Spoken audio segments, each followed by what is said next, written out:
नमस्कार, आप देख रहे हैं न्यूज स्टेट और मैं हूं आपके साथ प्रीति भारद्वाज। प्रयागराज में लगने वाले महाकुंभ मेले में जैसे जैसे अखाड़ों की छावनियां बसने लगी है, उनके तंबू कनात सजने लगे हैं। इसके साथ ही अखाड़ों में महंत, श्री महंत और महामंडलेश्वर भी बनाए जाने शुरू हो चुके हैं। अखाड़ों में हलचल तेज हो रही है। रिपोर्ट दिखाते हैं आपको।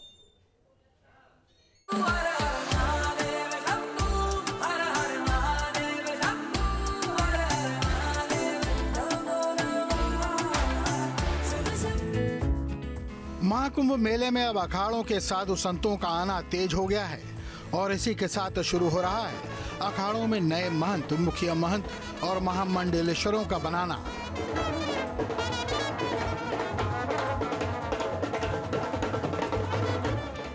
सोमवार को प्रयागराज के कीटगंज स्थित कार्यालय में श्री पंचायती अखाड़ा बड़ा उदेसी निर्माण में पट्टाभिषेक कार्यक्रम का आयोजन हुआ, जिसमें अखाड़े के मुखिया महंत की पदवी पर दिल्ली के संत रामनवमी दास का विधि विधान के साथ पट्टाभिषेक किया गया।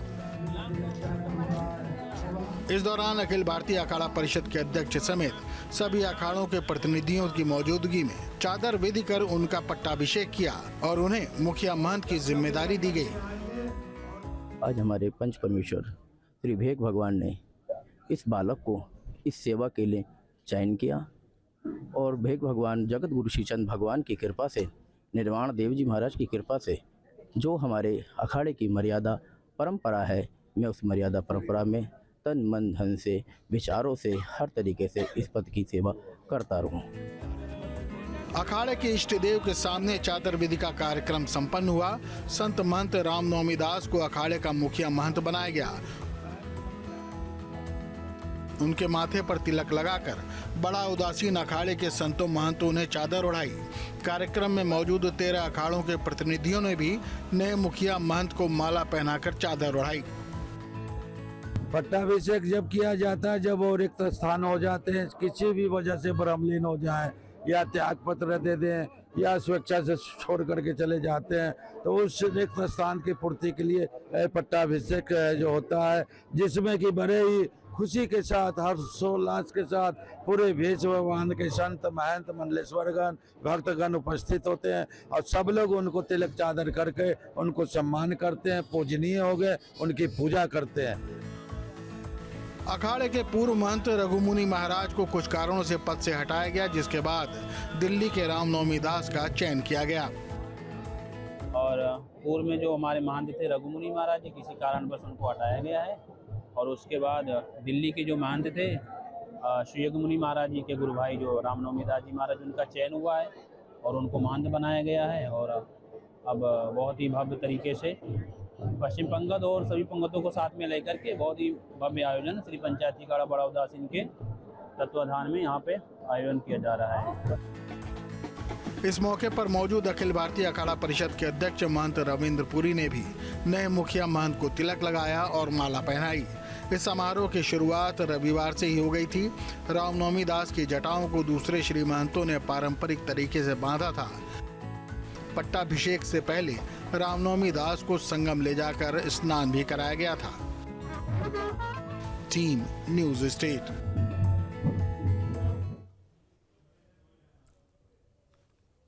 तो वहीं गंगा, यमुना और सरस्वती के संगम पर 13 जनवरी से इस दुनिया का सबसे बड़ा मेला शुरू होने जा रहा है, जिसमें जमीन के हर जर्रे से 40 करोड़ से अधिक लोग शामिल होंगे। लेकिन कुछ मेहमान इतने खास होते हैं जो बिना बुलाए हर साल इस वक्त गंगा की लहरों पर अटखेलियां करने 7 समंदर पार से यहाँ चले आते हैं। देखिए रिपोर्ट।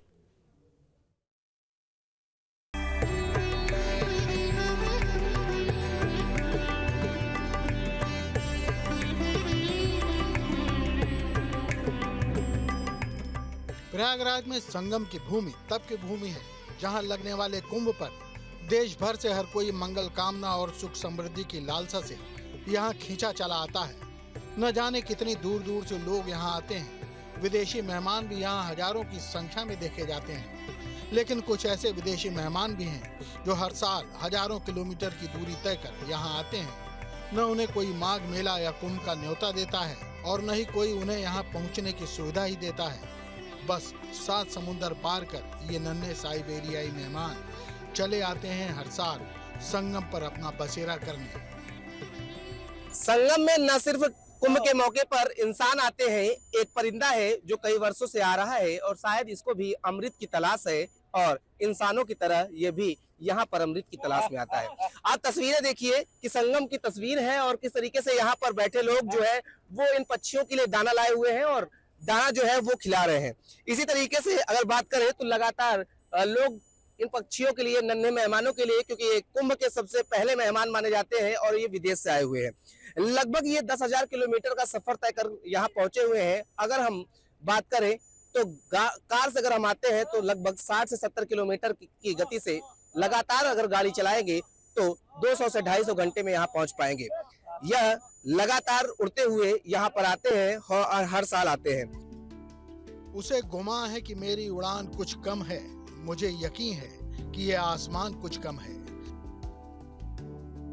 ये विदेशी मेहमान सर्दियों में 2 रास्तों से भारत आते हैं। अगर साइबेरिया से सीधे भारत आते हैं तो 4800 किलोमीटर की दूरी तय कर यहाँ पहुँचते हैं, जबकि झुंड में घूमते हुए ये 14,620 किलोमीटर की दूरी तय कर साइबेरिया से भारत आते हैं। साइबेरिया से यूरोप के विभिन्न देशों से होते हुए इन पक्षियों का समूह अफगानिस्तान, मंगोलिया पहुँचता है।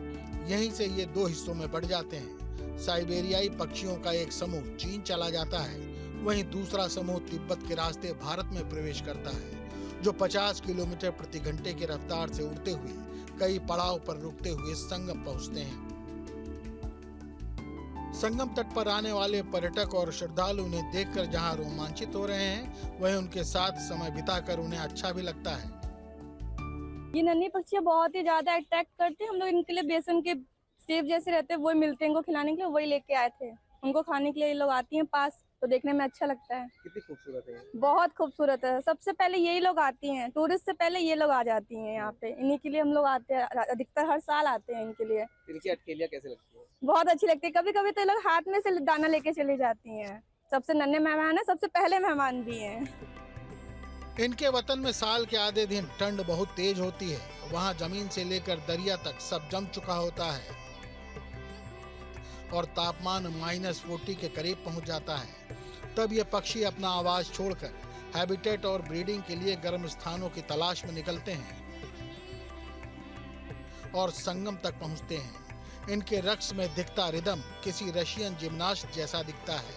हालांकि ये गैर मुल्की मेहमान हैं, लेकिन सरकार ने इनकी जिम्मेदारी ली है। अपने मुल्क के परिंदों की तरह वाइल्ड लाइफ प्रोटेक्शन एक्ट 1972 से मिलने वाली सारी हिफाजत इन्हें भी हासिल है। ये जो प्रवासी पक्षी जो आते हैं, जो माइग्रेटरी बर्ड्स बोलते हैं, ये इनका जो सर्काडियन साइकिल होता है, जाड़े के सीजन में प्रत्येक माघ में देखते होंगे आप, और कुंभ में जब भी हमारा आयोजन होता है तो ये आते हैं यहाँ पर और अपना समय यहाँ पर व्यतीत करके, ऐसा प्रतीत होता है जैसे माघ और कुंभ करने ही आते हैं ये भी।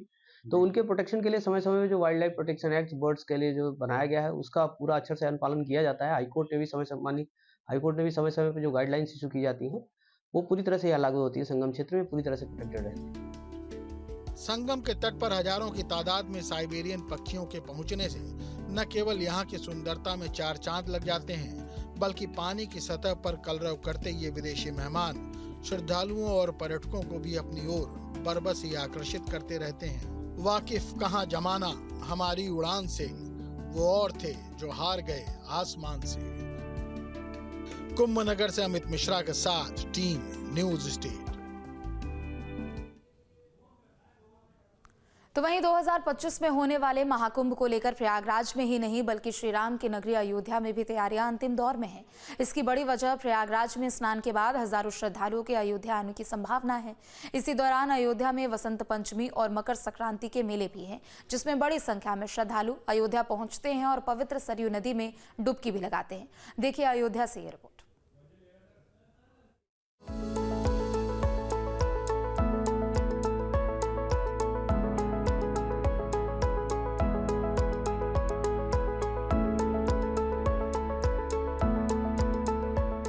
महाकुंभ के दौरान प्रयागराज में पवित्र संगम में स्नान करने की लालसा लेकर बड़ी संख्या में दुनिया भर से साधु संत और श्रद्धालु पहुंचेंगे और आस्था की डुबकी लगाएंगे। लेकिन आस्था की डुबकी सिर्फ प्रयागराज में ही नहीं, अयोध्या की सरयू नदी में भी लगाई जाएगी, क्योंकि पौराणिक मान्यता के मुताबिक स्वयं प्रयागराज अपनी काया को साफ करने के लिए सरयू में स्नान करने पहुंचे थे। लिहाजा अयोध्या में भी इस दौरान श्रद्धालुओं की भीड़ पहुंचेगी, जिनके लिए नगर निगम ने रहने की पर्याप्त व्यवस्था की है। निषाद राज निर्बल अतिथि गृह बनाया है, जिसमें 300 बेड की क्षमता है।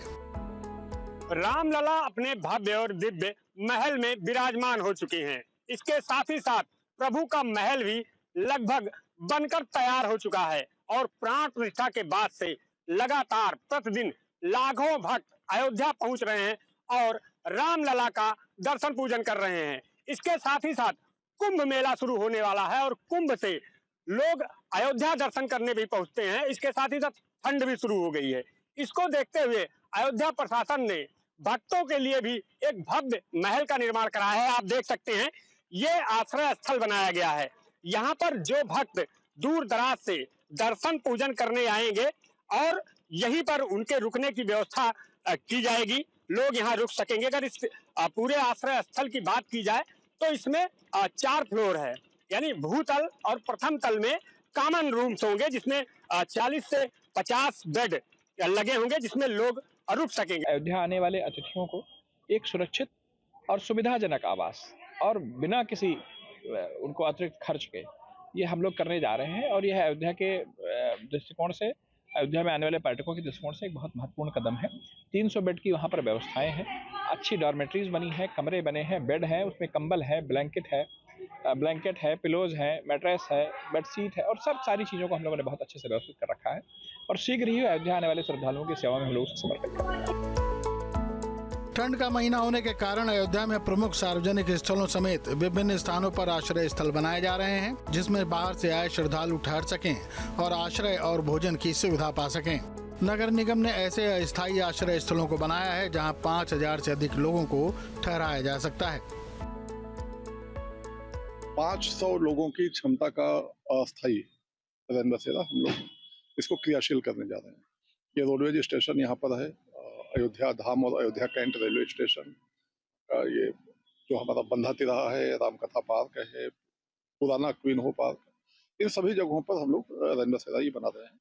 और इन सभी के साथ आप देखें, जो अयोध्या धाम रेलवे स्टेशन है वहाँ भी एक बड़ा आश्रय गृह है जो रेलवे डिपार्टमेंट का है, जिसमें कि लगभग 1000-1500 की कैपेसिटी है, तो वहाँ भी लोग रुक सकते हैं। तो जो पूरी व्यवस्थाएं जाड़े के दृष्टिगत अयोध्या नगर निगम के द्वारा की जा रही है। इसके साथ ही साथ जो महत्वपूर्ण स्थान है, अभी से हम लोग कुछ महत्वपूर्ण स्थानों पर अलाव का भी प्रबंध कर रहे हैं। अयोध्या में महाकुंभ के दौरान आने वाले श्रद्धालुओं के लिए न सिर्फ आश्रय स्थल बनाए जा रहे हैं, बल्कि उनके स्वास्थ्य सुविधाओं के लिए भी श्री राम मंदिर समेत कई स्थानों पर अस्थायी स्वास्थ्य केंद्र भी तैयार किए जा रहे हैं। 18 जनवरी से 26 फरवरी तक स्वास्थ्य विभाग मेला क्षेत्र में 6 अस्थायी चिकित्सा केंद्र चलाएगा, जिसमें डॉक्टर, पैरामेडिकल स्टाफ व पर्याप्त मात्रा में दवाओं की व्यवस्था रहेगी। इसी बीच 12 जनवरी से 16 जनवरी तक मकर संक्रांति मेला है और 1 फरवरी से 5 फरवरी तक बसंत पंचमी है। तो इन दोनों मेले के अवसर पर अस्थायी चिकित्सा केंद्रों की संख्या बढ़ा के 12 की जाएगी। स्ट्रेटेजिक पॉइंट्स पे एम्बुलेंस की व्यवस्था की जाएगी। महाकुंभ को लेकर अयोध्या को भी संवारा जा रहा है और अयोध्या प्रशासन तैयारियों में जुट गया है, क्योंकि बसंत पंचमी और मकर संक्रांति पर भी बड़ी संख्या में श्रद्धालु अयोध्या में मौजूद रहेंगे। महाकुंभ में जो लोग आ रहे हैं, उसमें बड़ी संख्या में लोग यहाँ पे अयोध्या भी पहुँचेंगे और दर्शन स्नान करेंगे। तो उसके लिए पुलिस व्यवस्था, प्रशासन की जो व्यवस्थाएं हैं, विभिन्न विभागों से जो अपेक्षाएं हैं, वो सभी इस बैठक में माननीय विधायक जी, माननीय मेयर साहब की उपस्थिति में डिस्कशन हुआ और हम लोग उसको पूरी तरह से तैयारी में जुट गए हैं। कुंभ के दौरान अयोध्या में सुरक्षा के लिए भी पुख्ता प्रबंध किए जा रहे हैं। राजनीतिक प्रतिनिधियों के साथ साथ पुलिस और प्रशासनिक अफसरों की बैठकों का दौर जारी है और आसपास के जनपदों से भी सुरक्षा बल और पुलिस कर्मियों को अयोध्या में सुरक्षा ड्यूटी के लिए बुलाया जा रहा है। अयोध्या से संजीव आजाद के साथ टीम न्यूज स्टेट।